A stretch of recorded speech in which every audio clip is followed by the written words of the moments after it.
Recall what the conservation of energy tells us. According to the conservation of energy, energy cannot be destroyed and it cannot be created. Energy always exists, and energy of the universe is constant. It does not change.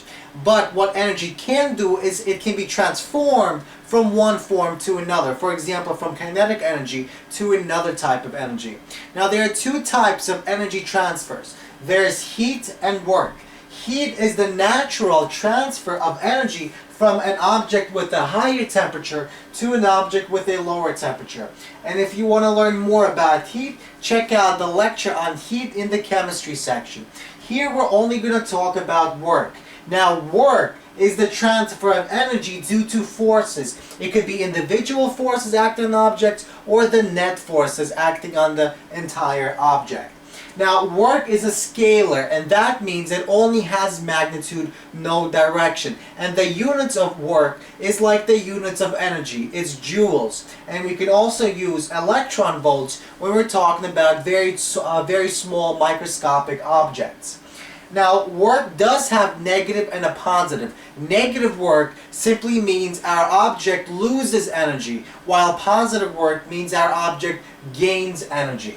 Now, whenever a non-frictional force is applied, work can be found using the following equation. Work is equal to the force applied on our object times the distance our object moves. And since work is in fact a scalar, a vector times a vector gives us a dot product. So that means we take the cosine of the angle. If you want to learn more about dot product and cross product, check out the lecture on that. So basically, if we have some object, say this block, and we apply a force with an angle theta to the horizontal of that object, and our object moves a distance d, we can find the amount of work done on the object, the amount of energy that object gained, by using the following formula: force times distance traveled times cosine of the angle between them.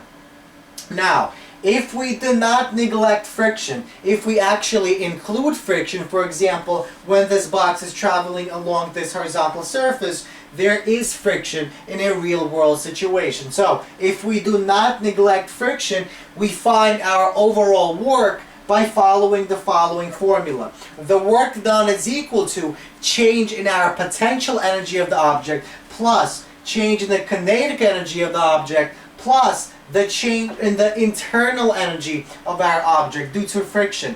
Now, for the most part, whenever friction acts on an object, it changes the object's internal energy.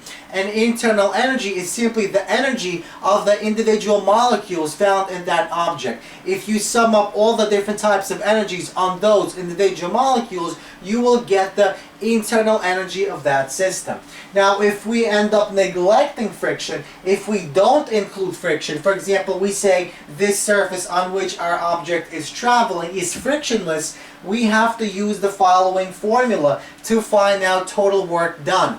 The work is equal to change in our potential energy of the object plus change in the kinetic energy of that object.